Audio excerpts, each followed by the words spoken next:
नमस्कार, आप देख रहे हैं आर्य न्यूज। मैं हूं आपके साथ पल्लवी सिंह। प्रदेश में 1 सितंबर से कक्षा 9वीं से 12वीं तक की कक्षाएं ऑनलाइन अब शुरू होने जा रही हैं अनलॉक, और इसी के साथ ही बाकी कक्षाओं को खोलने को लेकर भी अभी सरकार निर्णय नहीं ले पाई है। साथ ही आपको बता दें, लेकिन इससे ये कयास जरूर लगाया जा सकता है कि रास्ता खोल दिया गया है। इसी बीच आपको बता दें, वैक्सीन को लेकर भी खबर सामने आई है, जहां पर प्राथमिक स्कूल खोले जा सकते हैं, और अगर केंद्र और राज्य सरकारें नीति आयोग की सिफारिशें माने तो प्रदेश में भी जल्द ही छोटे बच्चों के लिए भी स्कूल खोले जा सकते हैं। वजह बताई जा रही है कि सरकारी स्कूलों में 80 से लेकर 90% शिक्षकों को दोनों डोज लग चुकी हैं, और अगर सरकारी स्कूलों के शिक्षकों की संख्या के हिसाब से देखा जाए तो प्रारंभिक शिक्षा में 1.59 लाख शिक्षकों को और माध्यमिक शिक्षा में 1.56 लाख शिक्षकों को दोनों वैक्सीन की डोज लगाई जा चुकी है। इसके साथ ही आपको बता दें कि शिक्षा विभाग का कहना है कि जो शिक्षक बचे हुए हैं उनमें भी अधिकांश को पहली डोज लगाई जा चुकी है। ऐसे में प्राइवेट स्कूल की बात करें तो प्राइवेट स्कूल संचालकों का कहना है कि उनके यहां पर भी शिक्षकों को करीब 80% कर्मचारियों को भी वैक्सीन की कम से कम एक डोज जरूर लग चुकी है।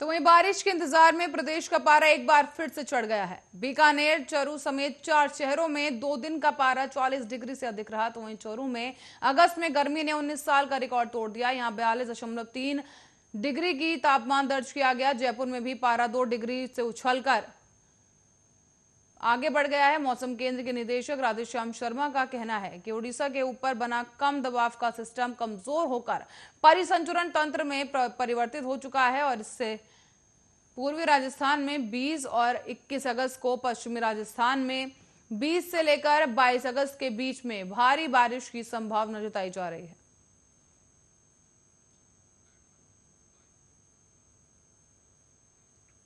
और प्रदेश में मानसून के बेरुखी से सावन में करीब 10 साल बाद बिजली संकट खड़ा हो गया है। छोटे कस्बों और ग्रामीण इलाकों में 1 से 2 घंटे की अघोषित कटौती की जा रही है, जबकि बिजली की डिमांड 7 करोड़ यूनिट तक बढ़ चुकी है। ऐसे में उत्पादन निगम के कई परिवार और कई पावर प्लांट में कोयला नहीं होने के कारण बिजली की सप्लाई गड़बड़ा गई है।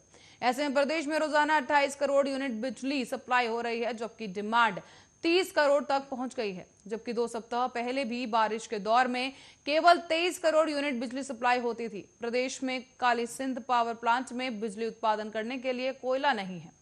ऐसे में 600 मेगावाट की 2 यूनिट बंद पड़ी हैं, और अब छबड़ा पावर प्लांट से कोयला वहां भेजने की प्लानिंग की जा रही है। इसी बीच आपको बता दें कि जयपुर, अजमेर और जोधपुर डिस्कॉम नॉर्दर्न ग्रिड के ओपन एक्सेस या फिर शॉर्ट टर्म एग्रीमेंट के सस्ते बिजली लेने की कोशिश की जा रही है। हालांकि बारिश का दौर शुरू होने या फिर उत्पादन निगम के पावर प्लांट मैनेजमेंट से आने के बाद ही हालात सामान्य हो पाएंगे।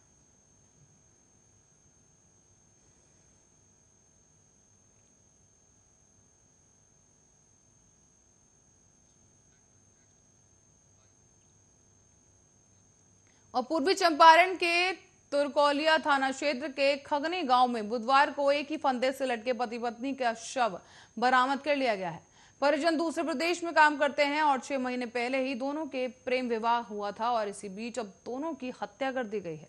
साथ ही आपको यह भी बता दें कि परिजनों का शक है कि आत्महत्या का यहां पर अमली जामा पहनाया गया है, और पुलिस इस पर फिलहाल जांच कर रही है। पुलिस ने शव को कब्जे में लेकर पोस्टमार्टम कराने के लिए मोतीहरी सदर अस्पताल भेज दिया है। पति पत्नी की पहचान बृजकिशोर पासवान और काजल कुमारी के रूप में की गई। बताया जाता है कि बुधवार की दोपहर एक महिला बृजकिशोर के यहां पर कुछ मांगने गई थी। जब वो उसके घर पहुंची तो दोनों के शव को एक ही दुपट्टे में लटका हुआ देखकर उसने शोर मचा दिया। उसके बाद सुनकर ग्रामीण वहां पहुंच गए और दोनों के शव को नीचे उतारा गया। लोगों ने डॉक्टर को बुलाकर इलाज करवाना भी चाहा, लेकिन डॉक्टर ने उन दोनों को ही मृत घोषित कर दिया है। बताया जाता है कि दोनों पति पत्नी घर में अकेले रहते थे और दोनों ने 6 महीने पहले ही प्रेम विवाह किया था और परिवार की रजामंदी से शादी हुई थी। परिजन बाहर मजदूरी करते थे और शव मिलने के बाद पुलिस मामले की जांच में जुट गई है। बता दें, पति पत्नी का मोबाइल भी घर से गायब बताया जा रहा है और वहीं पति पत्नी का शव मिलने के बाद इलाके में हड़कंप मच गया है।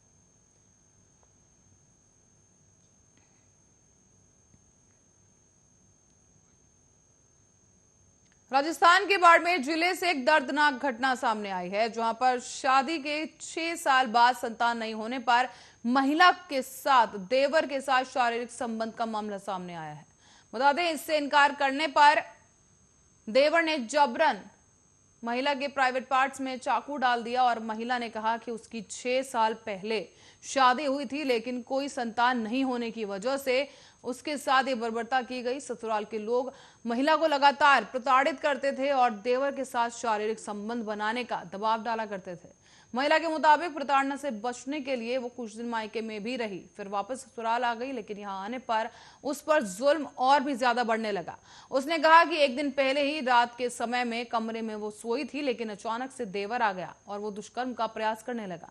महिला ने जब इनकार किया और उसका विरोध किया तो देवर ने इंसानियत की हदें पार कर दी और इसी के साथ महिला को घायल कर दिया। किसी तरीके से भागकर अपने भाई के पास महिला पहुंची और फिर अपनी आपबीती पुलिस अधीक्षक को सुनाई।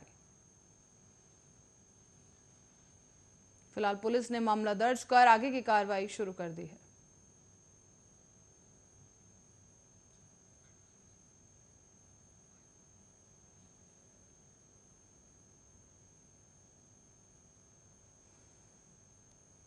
कोटा के किशोरपुरा थाना क्षेत्र निवासी निखिल टेकवानी की हत्या का पुलिस ने खुलासा कर दिया है।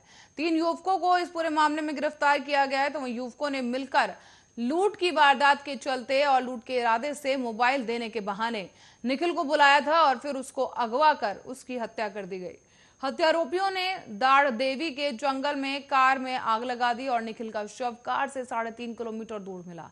शव जला हुआ था और आरोपियों ने निखिल के पास से एप्पल के मोबाइल और सोने की चेन, अंगूठी और एप्पल की घड़ी समेत 5 लाख का सामान लूट लिया था।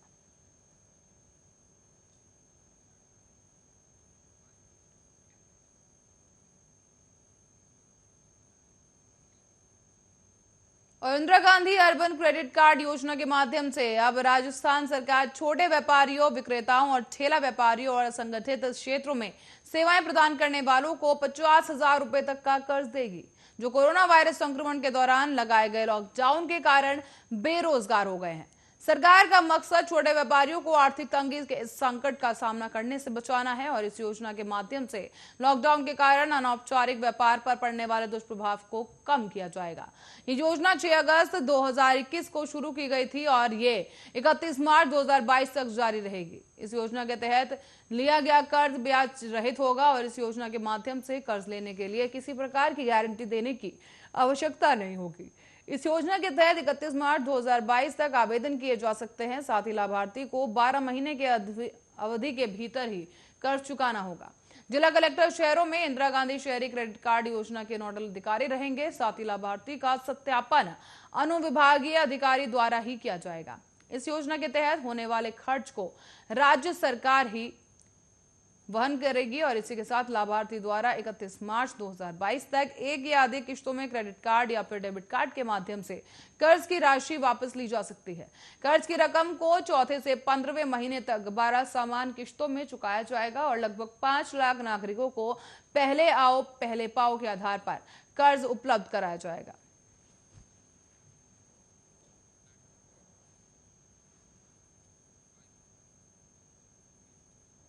बढ़ेंगे अगली खबर की ओर, जहां जयपुर के जैक लोन हॉस्पिटल में भर्ती हुई छोटे परिजनों को अब सिटी स्कैन के लिए भेजा जा रहा है। बता दें, प्राइवेट लैब में नहीं जाना पड़ेगा अब लोगों को और राज्य सरकार ने अब अस्पताल में ही नई सिटी स्कैन मशीनें लगवा दी हैं। हर रोज यहां पर करीब 30 से 40 सिटी स्कैन जांच किए जा सकेंगे और इस मशीन के साथ ही अस्पताल में बने एडवांस आईसीयू वार्ड का भी लोकार्पण किया गया। साथ ही बता दें कि आज ही चिकित्सा मंत्री डॉक्टर रघु शर्मा ने यहां लोकार्पण किया और इसके अलावा महिला चिकित्सालय सोनोग्राफी में भी 20 एडवांस आईसीयू बेड का और आईवीएफ का साथ में ऑक्सीजन प्लांट का भी शुभारंभ किया गया। और ऐसे में जेके लोन हॉस्पिटल में भी वर्तमान में बच्चों के सिटी स्कैन और एमआरआई जांच की सुविधा नहीं है, जिसके बाद ये सुविधा नहीं होने के कारण गंभीर मरीजों की इस जांच के लिए उन्हें हॉस्पिटल के पास प्राइवेट लैब या फिर एसएमएस हॉस्पिटल में ले जाना पड़ता था। ऐसे में मरीजों को काफी परेशानियों का सामना भी करना पड़ता था और इस कारण अब मरीजों को भारी परेशानी का सामना करना होता था। कोरोना काल के दौरान बड़ी संख्या में यहाँ पर मरीज भर्ती भी हुए और मरीजों को सबसे ज्यादा परेशानी झेलनी पड़ी थी। इसे देखते हुए यहाँ पर अब जिस तरह की सुविधाएं हैं उन्हें मुहैया कराया जा रहा है और भामाशाह डॉक्टर अजय गोयनका की मशीन को डोनेट किया गया है।